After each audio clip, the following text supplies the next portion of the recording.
Welcome to the third episode of The Sidetrack Parent. My name is Christy Vacchio, and I'm excited to have you here with me today. We are going to be talking about paper organization with your child with special needs or a rare disease. I wanted to talk to you today about this because there is an immense amount of paperwork that you have when you have a child with rare disease or a special needs. And just as an example, I have brought with me today Katie's notebook, number 2, and Andy's notebook, number 3. And these are just some examples of some of the things that I keep with Andy and Katie. So you can see, let's see, that I keep them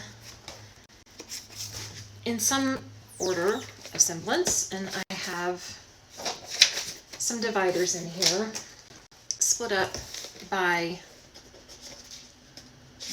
turn to a page that's not something that you can see, but I have it split up into medical, SSI, and social activities, school activities for Andy. So what I do in these notebooks is I will actually split them up into all of the different kinds of paperwork that I get from just all of the different places. So medical obviously is any kind of health related. Anytime they go to the doctor and they get the summary from the doctor, anytime we get any new immunizations, anytime we get any kind of new test results, I will keep the paperwork in there. The one that gets probably the most information in it is the school related activities, because that encompasses actually a lot of different things.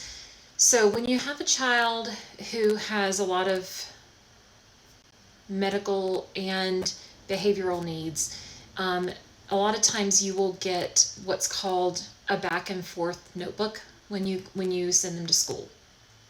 And with that back and forth notebook, you'll actually get information from the teacher on a daily basis or a weekly basis that tells you exactly what happened during the day, or if they had any problems, or if they ate all of their lunch, if they had any kind of medication, that kind of thing.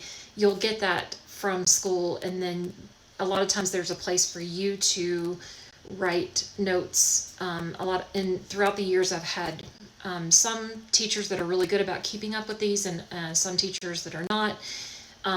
But I like the ones that actually have a place for me to write a note, like if they had a bad night of sleep, or Katie was up at 1 o'clock in the morning trying to get her iPad.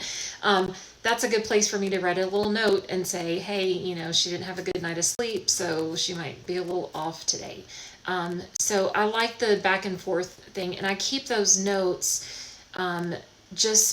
It's a good thing to keep those notes as a record of just what's going on at school and what's going on at home as things progress along throughout the years.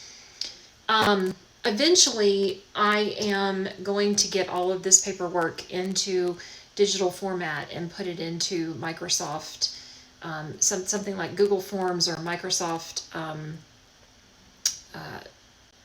like a Forms, so that I can actually have it in the cloud is what I'm trying to do. The reason being, there's been so many times when I've had a teacher or a doctor want me to share something with them, or I need to pull something up while I'm in a discussion with a doctor at a doctor's office, and I wish I had a digital version of it so that I didn't have, I'm like, oh gosh, I wish I could remember what the teacher said, where if I had a digital version, I could just pull it up on my phone or my iPad, and I could just, read it to the doctor right then and there. So that's something that I'm kind of moving towards, and I'm going to be doing in the coming months, is starting to scan everything in and put it into digital format to make it a little bit easier on myself. The reason that I think it's so important to keep these records, one of the things that I said was, Katie's on notebook number 2, Andy's on notebook number 3. I literally have like buckets of paperwork that need to be filed at this point, and we've done a lot of moving over the last couple of years, so things have not gotten to where they need to be, and that's another reason why I really want to scan things so that I can put them in their proper place. The reason that it's so important to keep these files and keep these records, and you may think, the school keeps all of this information, there's no reason why I need to keep it. It's not true. It's so important for you as a parent to keep all of this information and keep it up to date, because you never know when you're going to need it to advocate for your child. There is a case in point, and I can't get into the details because of privacy issues, but we did have to go with both Andy and Katie. At one point, we had to go through due process with them because certain needs were not being met. And during that process of due process, we had to meet with a lawyer, and we had to provide proof of what was going on in school, and we had to provide proof of what they were doing, all of the information that we had from the teachers, all of the information that we had from the OT and the speech and the PT and counselors, and just all of the different assessments that they had done.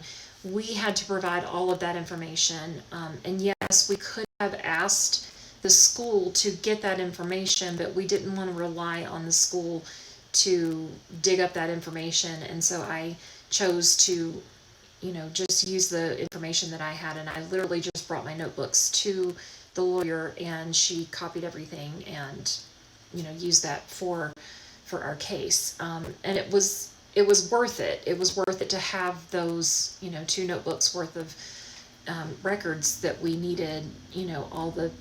Basically it went back from the time that he started kindergarten with Andy, the time that he started kindergarten, all the way up to 5th grade.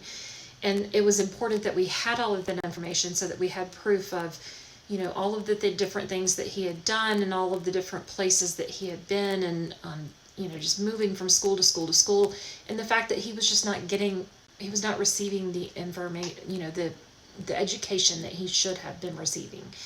And so I was glad that I had all of this stuff, but again, it probably would have been easier if I had had it in digital format. So whether you keep it in paper format or if you keep it in a digital format on iCloud, it is very important that you keep that information so that you have it, and especially when you have a rare disease child. It's so important that if you ever have to move, or if you ever have to get a new doctor for a new symptom, or you have to change doctors because doctors do retire, that you have that information so that you have a good picture of what your child has been through, and you can just provide that information to those people that are going to be part of your child's care. The other thing that I wanted to talk to you about is something called a developmental tracker, a developmental milestone tracker. I am providing the developmental milestone tracker in the comments or in the description below. And this developmental milestone tracker that I came up with just came out from, I did a little bit of research on the CDC and a couple of different special needs websites, and between those couple of places and my own experience in having to fill out the information, I came up with this developmental tracker. And so with the developmental milestone tracker, I put in the major milestones that I think most forms ask you to give information about. So basically it's things like sitting up on their own, when they first spoke, when they first smiled socially, when they were able to pull up to standing position, when they first walked, just different things like that. And there's one page that has like a whole bunch of different things that I typed in, and then there's a second page where you can just write in the different things that you think are significant milestones for your child. And the reason that this is important is because as your child grows, you might be lucky and they might be in the same school district for their entire lives. And I'm glad for those of you who stay in that. But even if they stay in the same school district, you might find yourself, getting new therapies as they grow up. You might find yourself wanting different services as they grow. When they hit puberty, you might need to find a counselor to work with. And a lot of times, anytime you start new services, the first thing you're going to have to do is fill out a ton of paperwork. And one of the things that I keep finding every time I fill out paperwork is, when did your child do this? When did your child feed themselves? When did your child walk on their own? When did your child say 3 to 5 word sentences? And it got very frustrating for me as they got older, as, Andy is 16 now and Katie is 12. And I am literally having to dig back in this paperwork and try to figure out, gosh, I don't remember, when did she do that? And I kind of have an idea just because I know, Andy was super delayed. So he was, probably, there's certain ones that I remember, and I can go back in the baby book and find a couple of them. But, I don't remember specific dates. And so having a developmental tracker, I think, would have been a little bit of an organizational trick that would have been easier for me, something that I could have kept on my computer or in the iCloud and just, add to it as they grow. So that when I have to fill out a new form, I have that developmental tracker and I can just pull it up and go, oh, this is when they did that. This is when they did that. And so you don't have to just guess. You can actually have it right in front of you. And I don't think it's important to be specific. I mean, you don't have to be super specific. If your child is 5 and you're trying to remember and you're like, gosh, I don't know, you can actually go to the CDC website, and I'll actually link that below, where the CDC website actually has a very thorough, 2 months, 4 months, 6 months, all the way up to a year, and then it goes 1 year, 2 year, 3 year, and they have the different milestones that they should be meeting at each different stage, and you can use that as a guide in filling out this developmental tracker. So that's a little bit about organization and why I think it's important to keep everything organized, and some ideas, and hopefully a little bit of a helper for you in your own journey. And if you have any questions, feel free to ask me and leave some comments below of anything else that you would like to hear in the future, and I will do my best to do some research and give you a chat. Bye for now. Thanks for joining me.